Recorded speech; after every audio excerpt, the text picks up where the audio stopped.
In 1989, at the time when the Berlin Wall fell, a large storm hit Western Europe, resulting in frequent electrical problems. Despite the adverse conditions, Nico Lasarti, a young Spaniard, seems to be entertaining himself by recording himself playing various songs on the guitar.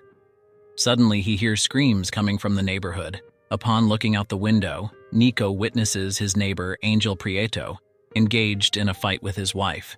Concerned about the possibility of something terrible happening, he goes to their residence and enters through the back door. Upon entering the living room, he comes face to face with Angel's wife lying lifeless on the floor. This experience traumatizes the boy, who begins to scream intensely. Angel appears at the scene wielding a knife, intending to attack him. Nico then flees the house, but at the moment he tries to seek help, he is hit by a car. After that, we fast forward to the year 2014, when a similar storm passes through Europe again. A couple, Vera Roy and David Ortiz, has just moved into Nico's residence after a renovation. They are the parents of a 2-year-old girl named Gloria.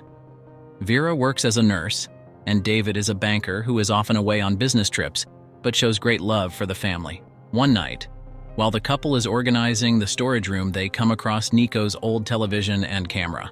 They also find a collection of tapes that piques their curiosity. Thus, David sets up the vintage devices and discovers that they are still functional. Most of the tapes depict Nico playing the guitar and enjoying moments with his mother. However, at that moment, something strange happens. The TV starts broadcasting live news about the fall of the Berlin Wall, exactly as Nico and his mother watched in 1989.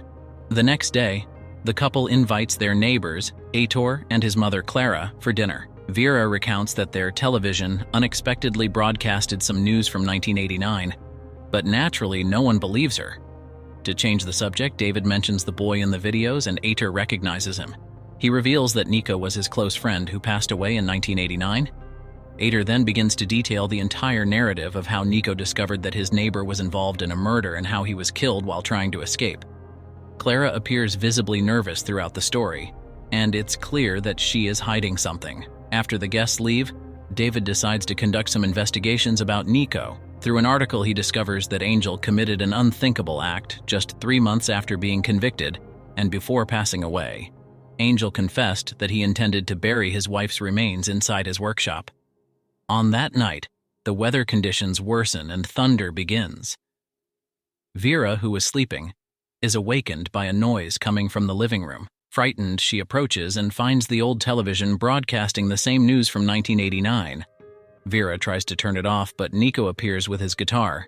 This is precisely the moment when he was trying to record himself, and Vera can't understand what is happening.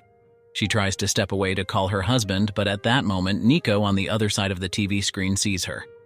He is surprised to realize someone inside the video camera. Despite this, he greets her and asks Vera if she can hear him. She answers yes with a scared voice, and they start talking. Vera tries to explain that it is the year 2014, but he thinks she is playing a prank. Nico hears his neighbor, Mr. Angel, arguing with his wife. Vera, having known the whole story through Aitor, attempts to make sense of the situation. She is certain that something bad is about to happen. She pleads with Nico not to leave the house, even revealing that he will face death if he chooses to enter Mr. Angel's residence. Despite the warnings, Nico leaves his home and ends up discovering the murder. However, due to Vera's delay, he narrowly avoids being hit by the car. The next day, she wakes up in the hospital with no idea of how she got there. At that moment, a colleague approaches and says, "We've been waiting for you." Vera proceeds to the operating room only to discover that everything has changed. For some reason, the head doctor continues to act like a nurse, and the entire team in the room refers to Vera as Doctor. She tries to explain that she is just a nurse, but they think she is joking. Faced with this situation, Vera suspects that she might be experiencing hallucinations, so she leaves the room to calm her thoughts. Shortly after, she goes to her daughter Gloria's school to pick her up. However, all the students claim not to know a friend by that name, feeling frightened. She rushes to her husband David's office, trying to explain their daughter's disappearance. Unexpectedly, even he doesn't recognize her. Vera goes to the police station and seeks help. A young police officer takes on the case and asks several questions. Vera recounts everything that has happened up to that day, and also mentions the strange situation with the television. As expected, the officer is not convinced by Vera's answers and begins to question her sanity.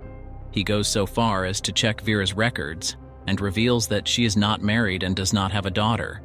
Instead of offering assistance, he advises her to undergo a medical examination. Subsequently, Vera heads to the same hospital where she works and undergoes a magnetic resonance imaging scan. The results show as normal, indicating that the brain is functioning normally.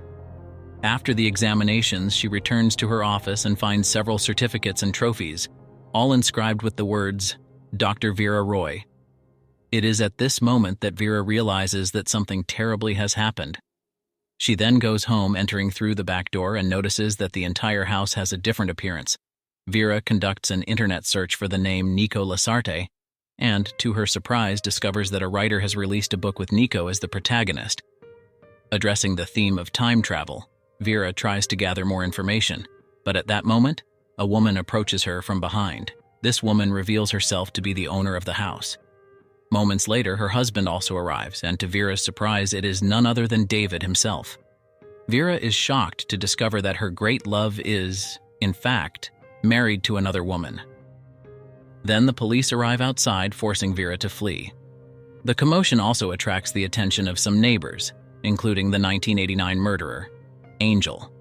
In this timeline, he was not captured, and his new wife is revealed to be Aitor's mother, Clara. Meanwhile, in 1989, Nico is confused because he had a conversation with a woman from the future. Hoping to talk to her again, he spends the entire day near the VCR, but nothing happens.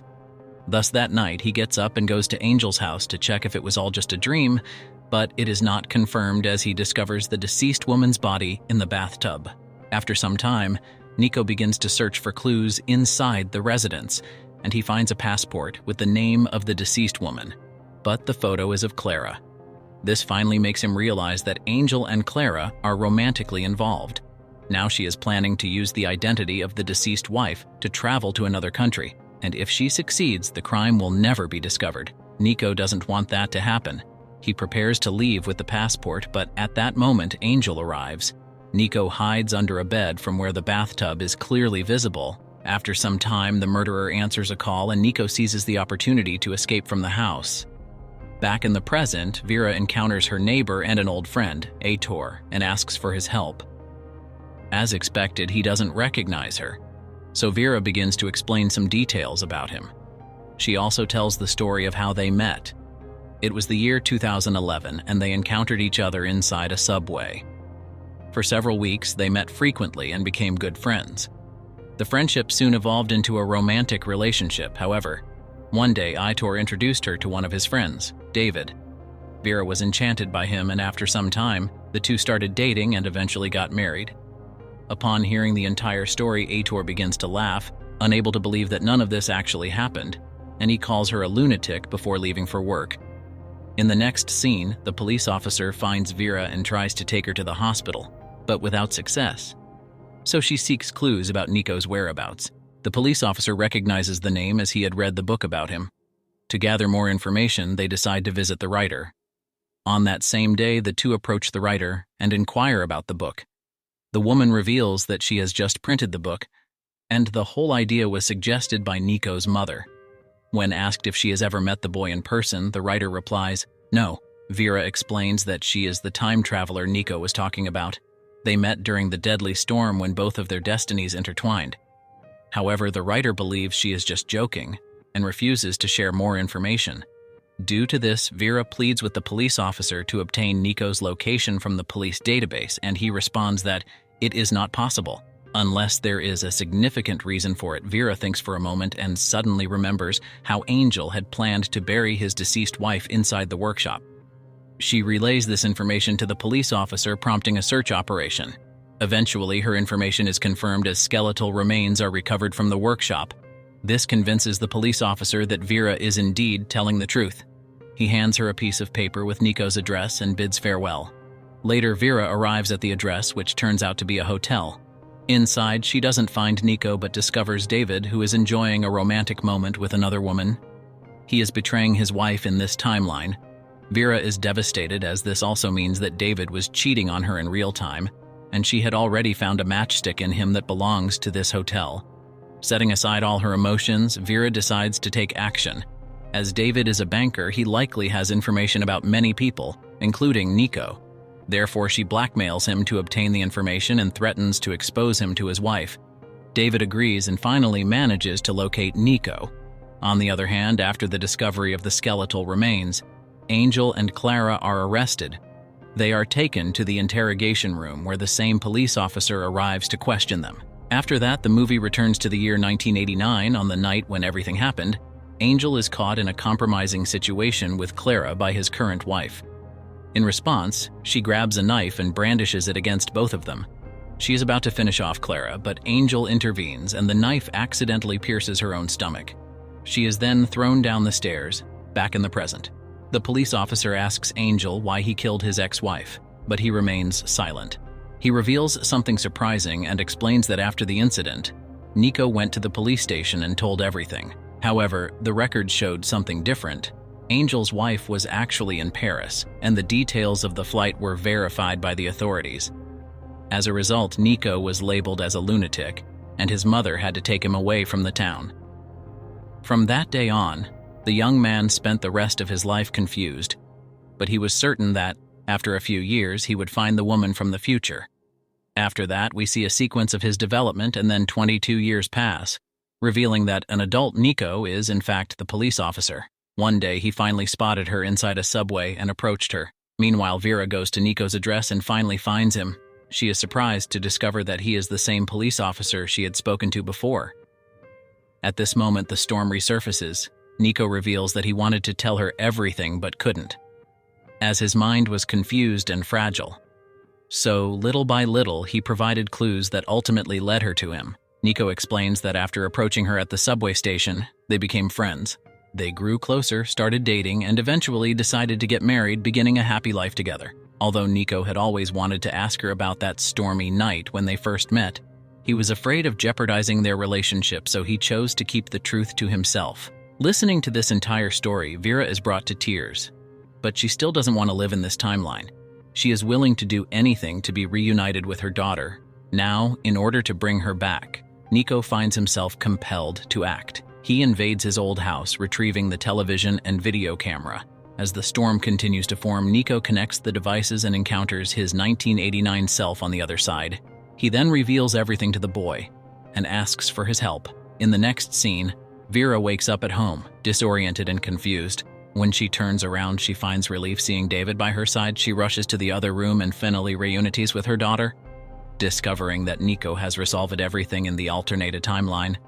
He understood that the love of his life would never return, but what mattered most to him was her happiness. Vera once again reveals the location where Angel concealed his ex-wife's remains. As the police investigate the area, Vera comes across Nico, but he no longer recognizes her. Subscribe to the channel and activate notifications to receive more videos like this. Thank you for watching.